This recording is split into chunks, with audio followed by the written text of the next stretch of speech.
water, Red Bull, no script. Let's go.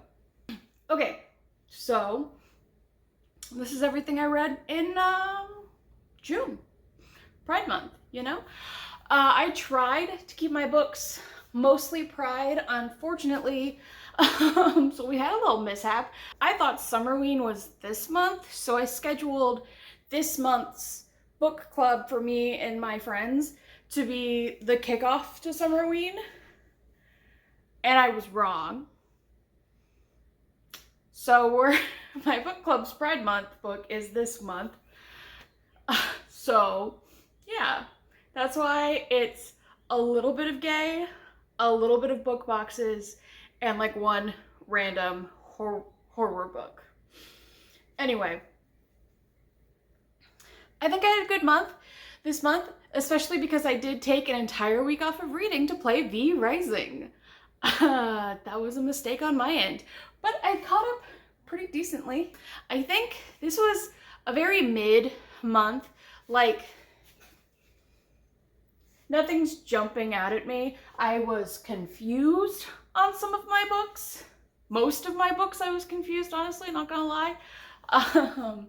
And like only a couple of them gripped me and like read, inhaled in a day.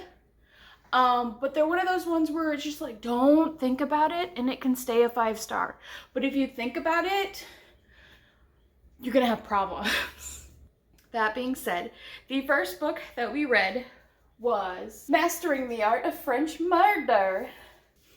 It is set in Paris after World War II. Our main character is the best friend of Julia Child. Yes, that Julia Child. And Julia Child is probably like the most character in this book.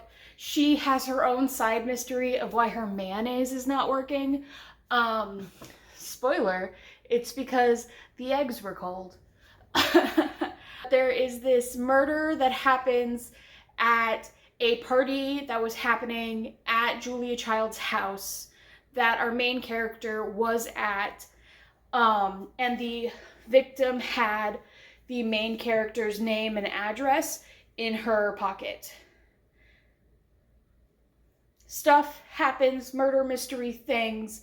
It's a very cozy murder mystery, so there's like no drastic twists, there's no drastic turns. You get a couple clues and you go, is it that person?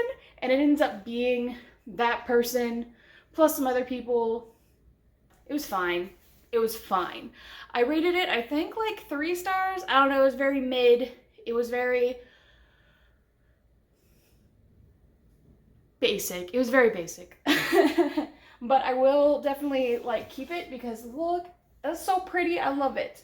So when I get a murder mystery shelf, this will be a nice decor book for it.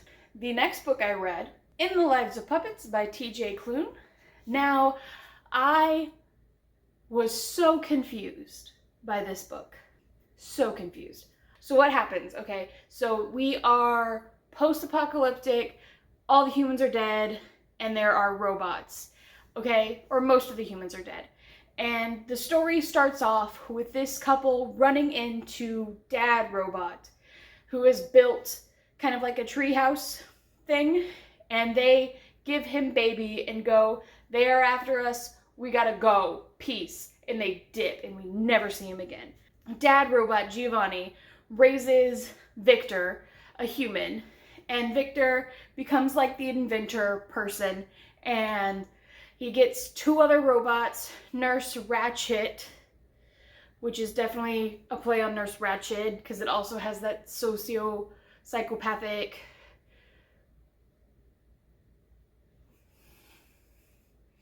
word. Starts with an S. Is it sociopath? It's very sociopathic, like initiating, empathy mode, says nice thing, empathy mode, disengaging. And then there's like a Roomba with like arms, who's named Rambo. And the first part of the book is very like middle school guy humor. That's the best way that I can put it. It's middle school guy humor. And then they find this android in the scrapyard, and that kind of kicks off their adventure. And I think the book tries to force itself a little too much into being Pinocchio. Like there's the random traveling museum, you know, and some other stuff. And there's like the Blue Fairy, who is this weird androgynous thing. And you think kind of that it's a commentary on other gendered people and sex work, but it doesn't really go any further than that. I don't know what we were supposed to be doing with this book. Like, did I enjoy my time reading it? Yes, I gave it, I think, a 3.5-ish. Definitely not one of his better books. And it was weird. But it was weird. It was weird. So, I don't know what we were supposed to be doing with it. And also, I'm very curious as to where the book was supposed to go, because the acknowledgments, if you read the acknowledgments for him, TJ Klune was very much like, I'm sorry that this book was not what it was supposed to be. I had to murder my darling. I had to kill my darling. We edit it back and forth, and it's not the vision that I had. And maybe one day the world will be ready for the weird story that I wanted to tell. So I'm like, what was that story? Because that one probably would have been better. So it just overall left me confused. The next book I read, Light from Uncommon Stars by Ryka Aoki. Now this is a book told from multiple perspectives. I rated this book 5 stars, okay? But I think the moment you start thinking about it, might go down to a 4. But I rated this book 5 stars. It's probably the best book that I read this month. I think I ate it in like a day or 2. But we follow multiple characters here. One of them, I don't remember her name, Miss Amy Sotomayor. No, I was so wrong. Shizuka Satomi. Okay, we follow Miss Satomi as she has kind of like offered her soul up for greatness, and something happened, and now she has to send 7 other souls to hell, and she's already done 6. We also follow Katrina, who is a trans woman, who is a violin prodigy, who Miss Satomi picks up to train as her 7th soul. We also follow, this is Amy Tran, right? Why am I getting the name Amy? Lan Tran, who is a mother, an alien refugee, and runs a donut shop. And then we also follow Lucy Mattia. Her entire family has been violin makers and fixers, okay? And it's like Mattia and Sons, and then we do that whole like, but I'm a daughter, so I was never trained in the secrets. Misogyny. And I think, so this book, it has a lot going on. I think could have been better if we trimmed it or made it maybe a little bit longer, but it does have a lot going on. There are some plot contrivances. I liked the demon character, Trent, question mark? Like I said, I ate this in a day. I don't remember the names. But I thought it was really good. I think it brings up topics, but does not discuss them. Like, it brings up refugees. It brings up being trans. It brings up sex work. It brings up misogyny. And it brings up, like, how fame changes you. But it doesn't talk about it.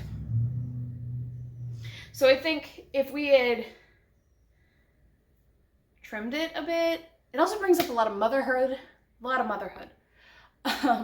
Like, I enjoyed reading it.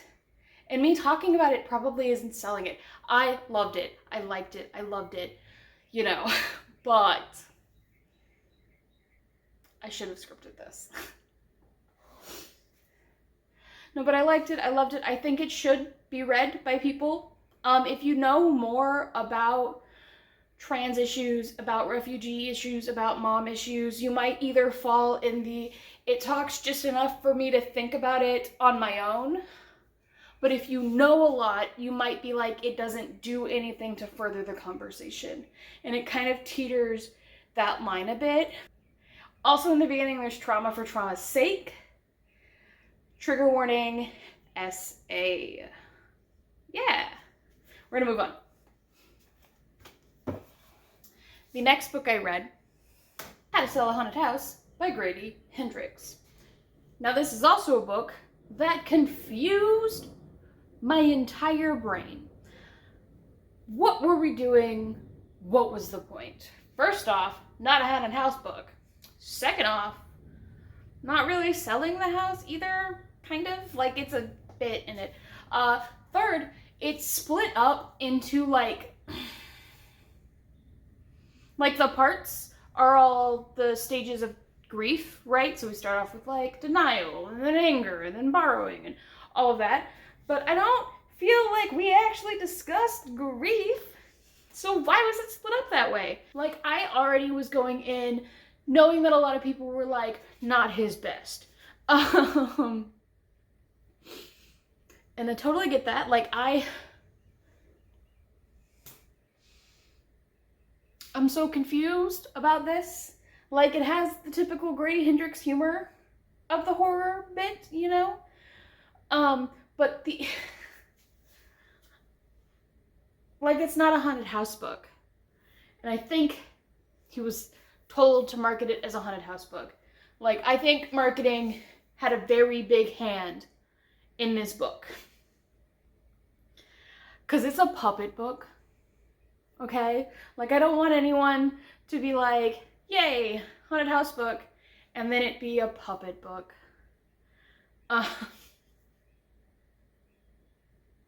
It confused me so much. Like, what are we doing here? What are we doing here? What are we doing here? So it's about these two siblings that hate each other. One's type A, one's family mess up. Type A is loved by dad. Family mess up is loved by mom. There's this whole contrivance about the family being dumb. The family, dumb. Whole family, whole thing. It's also a little bit about family trauma, family secrets. I don't think it's done that well. I don't think we get enough time to delve into, like, the family trauma. Like, we don't know anything about dad. Like, we are told from dad's favorite character point of view. We don't know anything about dad. Like, it might as well have just been a mom book. Also, something happens and is said about, like, how the parents died. That never comes back. It's just kind of like thrown in there. Anyway. So, like, these, it's like set. So it's very like white trash trailer park type of vibe, southern vibe here, which works really well because, like, when one of them gets stabbed in the eye, they're like, no, we're not going to the ER, we're going to the Waffle House. Fair, you know? But it's just so weird. Like, and it... Okay, so I will say that if you are not a horror reader, this is what you think a horror book is. And that... It's not like a bad beginner horror book if you're in for a puppet horror book, but it doesn't really do anything new. It doesn't really challenge anything. There's some weird things. Some things are just like, that doesn't make sense with what was laid out. Like the dog thing. Doesn't make sense with what was laid out. The other puppets thing doesn't make sense with what was laid out. The mom and dad that died, like, stupid. They're stupid. Like, I'm sorry, even if I hate all of my kids, I'm not going to leave my entire estate to only one kid. when they're all adults, you know? Like, I get having one kid be the benefactor of an insurance because they're just like, no, only one. But in like a will, being like, I leave everything to only one of my kids. Why? The sibling rivalry, like, I kind of got, but not really. They were kind of dumb.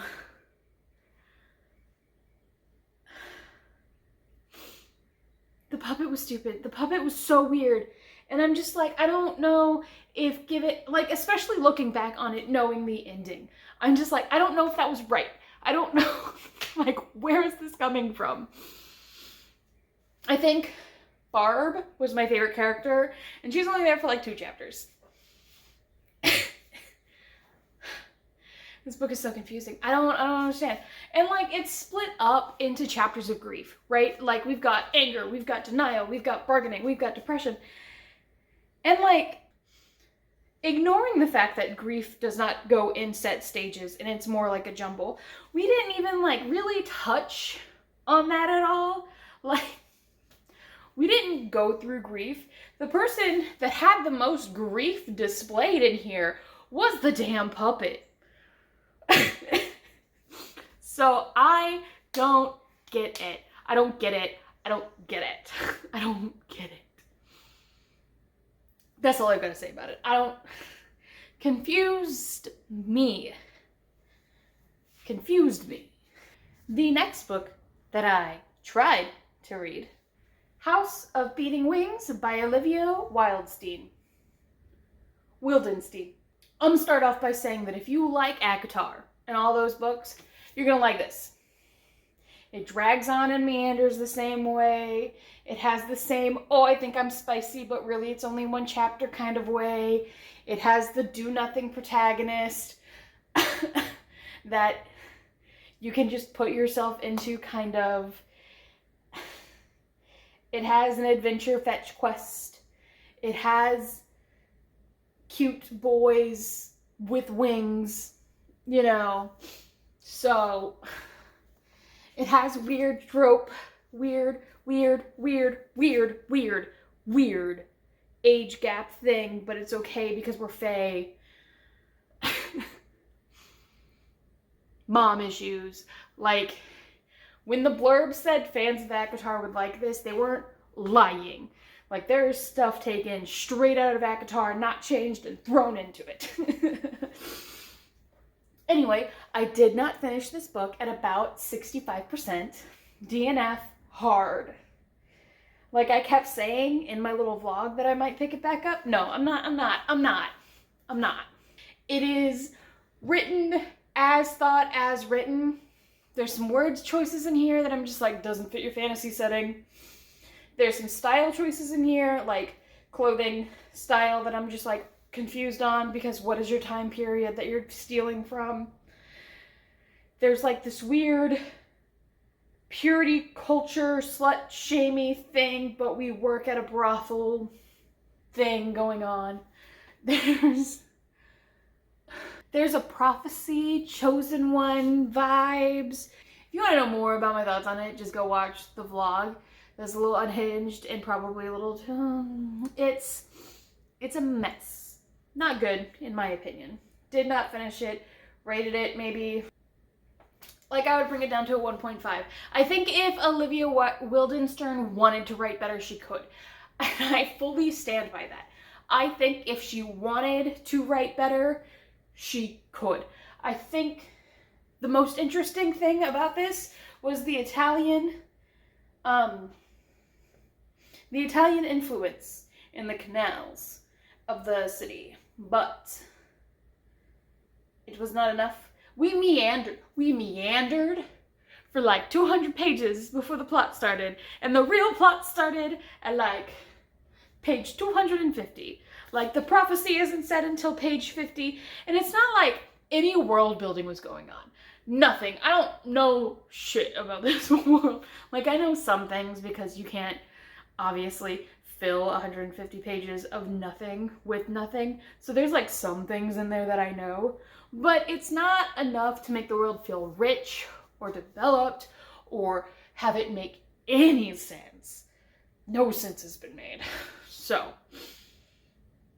most of the time in the beginning of the first half, we are sitting there listening to her whine about how everyone is having sex but her, but she also doesn't want to have sex with anyone except for the love of her life who she's going to marry, and also her thinking that she can be queen because the prophecy said she would rule. Some things are laid out in the beginning that you're just like, this is what's going to happen. And that's what happens. The two main boys at the beginning are like red flags all around, and then we meet another one when the plot actually starts, and you're like, that's the one that all the art's about. That's the one that we talk about in the end credits. That's the one that has all the quotes on the damn cover. So you're just like, why did we not meet? Like, I understand maybe going through this whole book and the character learning not to be stupid, you know? But she remains stupid for the at least 65% that I read. And we didn't get the main love interest until about 60% of the way in the book. So we didn't even really build any of that up. I did not like it. I did not enjoy it. Next one. The Threads That Bind. Or not the Threads That Bind by Kika Hatzopoulou. Palau. Don't know. Very Greek. Very Greek. This is a Greek mythology inspired novel series thing. I enjoyed reading it. I liked it. We follow Io, who is a cutter. She is a descendant of the Fates, so she can see everyone's fate line. Same with her two sisters, because they come, the Otherborn, as they are called in the book, come in sets. So like, the Muses are always 9 sisters. The Moraborn, which is what Io is, our main character is always 3 sisters. There's other god descendants that are scattered throughout, and it's also not that they are the only ones. So we hear that there are other Moraborn other places, right? Cool. Interesting world building. Let's go. Also, we are in the city of Atlante, which is a slightly drowned city. We don't get much drowning. I wish we got more drowned city, but we don't get much. It's just a little sprinkle, and then we move on. Anyway, Io, super cool. She has a fate thread that links her to someone. She has not investigated it. She's currently a PI. Her sister, Thais, has a fate thread to the city, but she left 2 years ago. And then her other sister, Ava, is like a singer and a dancer for the Mob Queen. There's this big event, history, a whole species, a whole set of otherborn people died. Whole descendant line wiped out. And cute little love thing, maybe. It is a romantasy-ish thing. I don't know enough about love interest Eddie for me to be super invested in him. I liked the twists and the turns that happened. I rated this a 4.5. I liked it. I'm going to continue the series. I do not know. I didn't even tell you the plot of the book. I just told you the vibes of it. The plot of the book. There is this thing, a wraith, that Io sees. There's this wraith, right? So Io is privately investigating this one guy that's cheating on his wife with his assistant, right? And this wraith shows up. This wraith is a person that is walking around and has no other threads except for their life thread that they are holding, and it has been cut. And Io was like, that's not right. So this wraith then like strangles whoever she's after with that life thread. You know, and there are multiple wraiths. This is not the only one, because they are like, once one dies, another one is made. And it's very obvious that there's a group or something making them, right? Cool. They're going after other born people. That's all you need to know. Mob boss, queen, she is a queen, hires Io to go figure it out. And they go figure it out. It's a nice little mystery thing. It's cute. It's cute. I want to go cute. There's a lot of xenophobia in this. A lot of xenophobia in this. And also our girl lives in like very, very poor side of town. Like cops say, nope, gangs can control that because I don't want to do it. Anyway, fun, good, good, good, good. I look forward to the next book. It has not been announced yet, but there will be a next book. I don't know if it's going to be a duology or a series. Like I said in my vlog, this has enough potential to last 3 to 5 books. I don't know if it will, though. Anyway. Next book. Phantastes. A fairy romance for men and women by George MacDonald. This is the fantasy book that not this book specifically, but this author, and maybe a little bit of this book, inspired C.S. Lewis and Mr. Tolkien both to write fantasy. I think I would have done this a lot better. I would have enjoyed it a lot better if I had studied it in college, as opposed to like quickly reading it in 5 hours before a book club. Because this was my indie store book club pick. We had a great conversation about it that then led into politics because half the people didn't read it, because our indie store book girl bought the cheapest book that she could buy. So it's all centered, size 10 text, big paragraphs, dyslexia, no likey. It very much reminds me of like the Fairy Queen and the Red Cross Holy Knight or whatever his name is. And that's for good reason, because it's a commentary on Calvinism coming into life. And our boy thought Calvinism was bad. Anyway, my favorite part of it, I would say, is the Cornelius storyline, which our main boy did not take the right message from. I have problems with it, but that's more of it is of its time problems. I enjoyed it. I want to revisit it in an analytical mood and like study the lyrics of it and all of that, but I would have to get a different copy for sure, for sure. After that, I read Legends and Lattes in one day. I finished it drunk, which is probably why I have higher opinions of it than what it actually was, because we had like a nice little date night and I had a whole bottle of wine. Anyway, I gave it 5 stars immediately. Don't think about the book. This is one of those ones where I said, if you think about it, everything goes haywire. It's a cute, cozy fantasy romance where an orc hangs up her sword and brings gnomish coffee to a regular town, and then she finds a succubus, and then she finds a bunch of other co-workers, and it's cute and cozy, and they make coffee, and they invent typical coffee foods, and then there are stakes. It's cozy. I wish there was more of the romance. I understand why there's not. I don't want to talk about it because it's going to ruin it, but we do have that colonizer vibe of I found coffee from other world, I bring it to serve to other people. Characters aren't like fully developed. Like, I couldn't tell you a single thing about our succubus girly. I couldn't tell you a single thing about our constructor. I couldn't tell you a single thing about our ratkin. I couldn't tell you really anything about our main character, the orc. And like,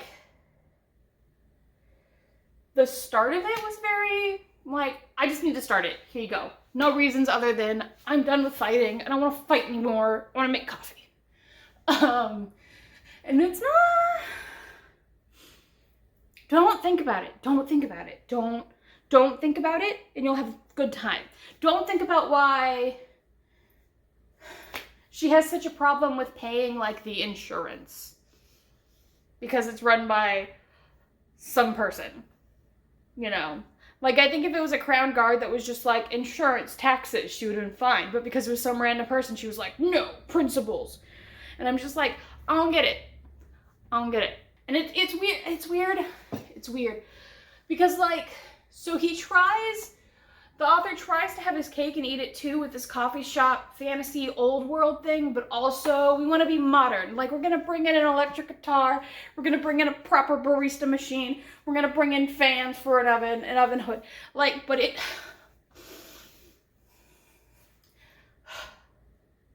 I wanted to like it. And the moment someone said something bad about it, I started thinking about it, and I was like, oh my God, everything about it is terrible, actually. So, don't think about it. Don't think about it. Don't think about it. Don't think about it. Next book, audiobook. We finished The Raven Boys cycle. Yay! It's the end of the series.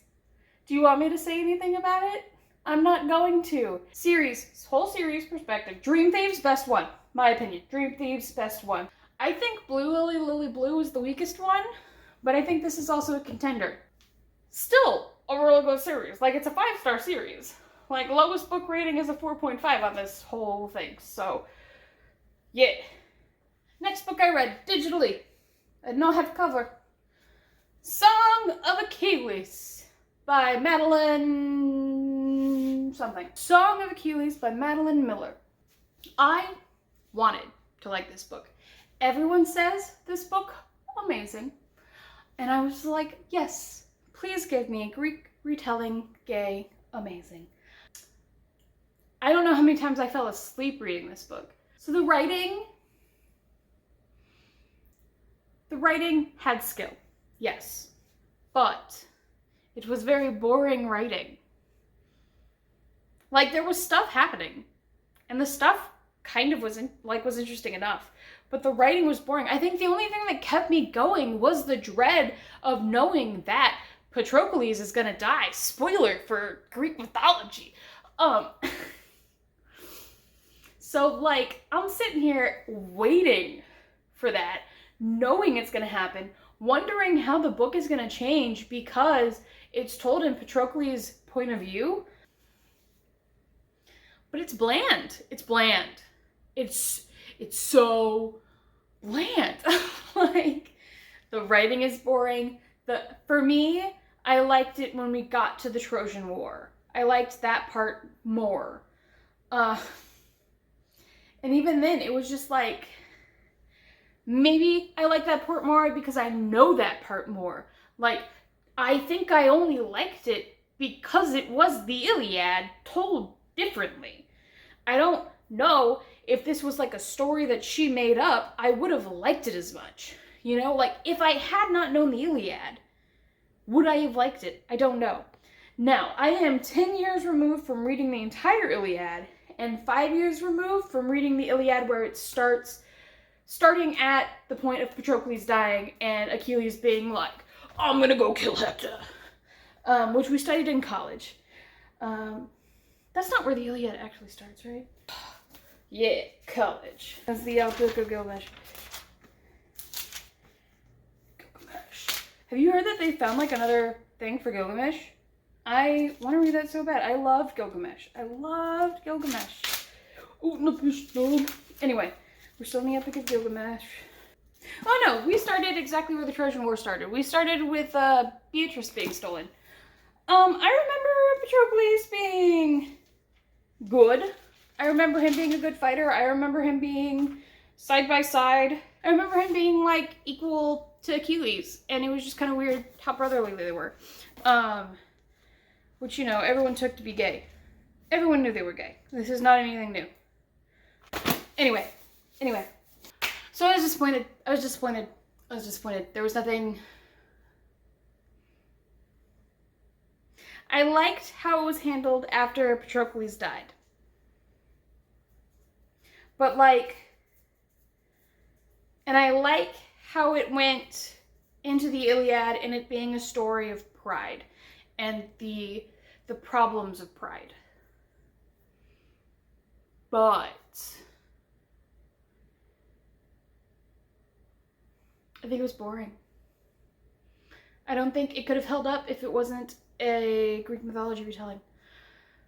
Still gonna read Circe probably. Not immediately, but I'll still read it.